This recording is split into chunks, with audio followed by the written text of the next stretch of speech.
حضرت عمر حضرت عمر حضرت عمر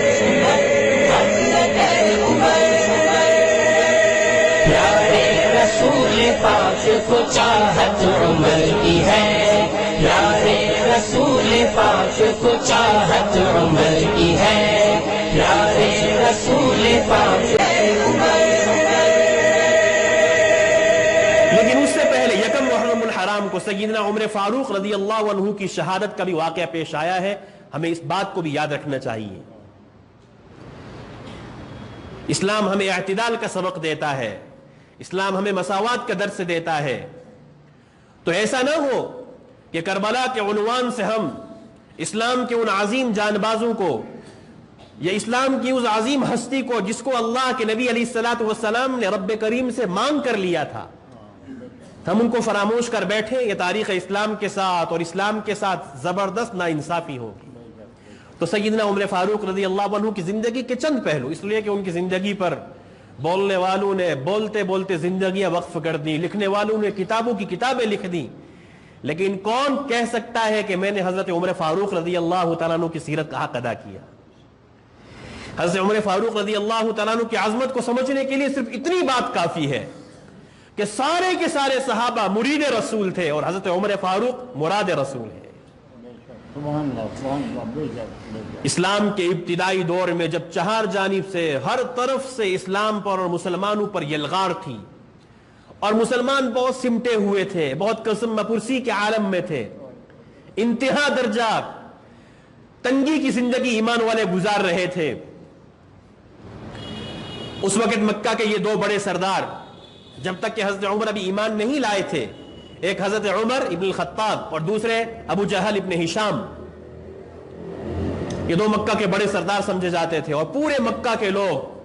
ان سے بہت ڈرا کرتے تھے، ان کی ہیبت تھی، ان کی قوت کی وجہ سے، ان کے دبدبے کی وجہ سے ہر ایک آدمی ان سے ڈرا کرتا تھا۔ نبی علیہ الصلوۃ والسلام نے اپنے رب کریم سے دعا کی، ابن عباس اس کے راوی ہیں، قال النبی صلی اللہ علیہ وسلم اللہم اعز الاسلام، اللہ تبارک و تعالیٰ سے آقا دعا کر رہے ہیں، اے اللہ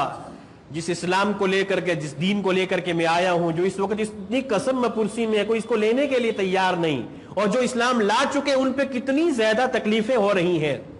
اے اللہ اس اسلام کو عزت دے، بِأَبِي جَهْلِ بْنِ ہشام او بعمر بن الخطاب، اے اللہ میں تیرے اوپر چھوڑتا ہوں، دو آدمی تیرے لیے مانگتا ہوں، تجھ سے مانگتا ہوں، جو ان میں سے تجھے پسند ہو اے اللہ اس کے ذریعے سے اسلام کو عزت اور تقویت عطا فرما۔ اللہ سے یہ دعا کی ہے آقا صلی اللہ علیہ وسلم نے، وہ ذات چونکہ بے نیاز ہے، وہ جس کو دینے پر آئے کوئی اس سے لے نہیں سکتا، اور جس کو نہ دے تو ساری دنیا مل کر کسی کو دے نہیں سکتی، تو اللہ نے یہ دعا ایک طرف کس کے لیے مانگا جا رہا ہے؟ ابو جہل کو مانگا جا رہا ہے جو اللہ کے نبی کے خاندان کا ہے اور بڑا سردار ہے، قرابت داری بھی ہے، رشتہ داری بھی ہے، اس کی بھی ہدایت مانگی جا رہی ہے، اللہ اگر تو چاہتا ہے تو اس کے ذریعے سے اسلام کو تقویت عطا فرما، اور اگر تو چاہے تو عمر ابن خطاب کو اسلام کے لیے قبول فرما۔ تو اللہ تبارک و تعالی نے یہ دعا سیدنا عمر فاروق رضی اللہ عنہ کے حق میں قبول فرمائی ہے، اور حضرت عمر فاروق رضی اللہ تعالیٰ عنہ کا اسلام لانا اتنی بڑی نصرت تھی اسلام کی اور مسلمانوں کی۔ عبداللہ بن مسعود رضی اللہ تعالیٰ عنہ فرمایا کرتے تھے، واللہ قسم کھا کر کے فرمایا عبداللہ بن مسعود رضی اللہ تعالیٰ عنہ نے، واللہ ما استطعنا ان نصلی فی حول البیت ظاہرین حتی اسلم عمر۔ عبداللہ بن مسعود نے فرمایا اللہ کی قسم کھا کے کہتا ہوں، ہم بیت اللہ کے ارد گرد بھی نماز نہیں پڑھ سکتے تھے کھلم کھلا، ہماری طاقت نہیں تھی کہ ہم بیت اللہ کے ارد گرد کھلم کھلا نماز پڑھ سکے، حتی اسلم عمر، یہاں تک کہ جب حضرت عمر رضی اللہ تعالیٰ عنہ اسلام قبول کیا اور نبی علیہ السلام کی غلامی میں آئے تو پہلا وہ دن تھا کہ جب مسلمانوں نے بیت اللہ میں نماز پڑھی ہے۔ حضرت عمر رضی اللہ تعالیٰ عنہ کے اسلام لانے کا واقعہ میں مختصراً آپ کے سامنے عرض کرتا ہوں۔ حضرت عمر رضی اللہ تعالیٰ عنہ نے اسلام لانے کا جب ارادہ کیا، یوں کہ یہ اللہ نے جب ان کو ہدایت دینے کا ارادہ کیا، تو روایت میں آتا ہے، اس میں تاریخ میں روایت میں کچھ الگ الگ الفاظ ہیں، الگ الگ روایتیں ہیں ان کے اسلام لانے کے تعلق سے۔ اور جو مشہور و معروف ترین روایت ہے وہ یہ ہے، حضرت عمر فاروق رضی اللہ تعالیٰ عنہ اور چند بڑے بڑے کفار مکہ کو ابو جہل نے جمع کیا۔ ابو جہل جو مکہ کا بڑا سردار تھا، اس نے یوں کہا، جمع کر کے یوں کہا کہ اسلام بہت تیزی کے ساتھ پھیل رہا ہے اور محمد اس کے ساتھ لوگ بہت تیزی کے ساتھ جڑ رہے ہیں، فکر کر لیجئے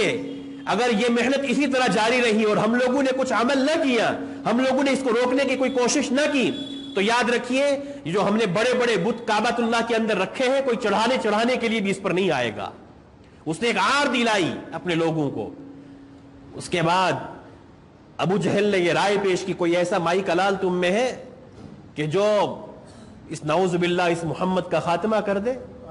کوئی ہے تم میں سے؟ اس کو میں 1000 اوقیہ چاندی اور 100 اونٹنیاں اس کو جو ہے انعام میں دوں گا جو یہ کام کر کے آئے گا۔ بھلا یہ ہمت کس میں ہو سکتی تھی کہ اللہ کے نبی علیہ الصلوۃ والسلام کو قتل کرنے کا ارادہ کرتا؟ لیکن چونکہ عمر ابن خطاب بہت جری تھے، اسلام لانے سے پہلے بھی اور اسلام لانے کے بعد بھی بہت جری اور بہت بہادر تھے۔ انہوں نے کہا کہ یہ کام میں کروں گا، تلوار لے کر کے نکلے ہیں۔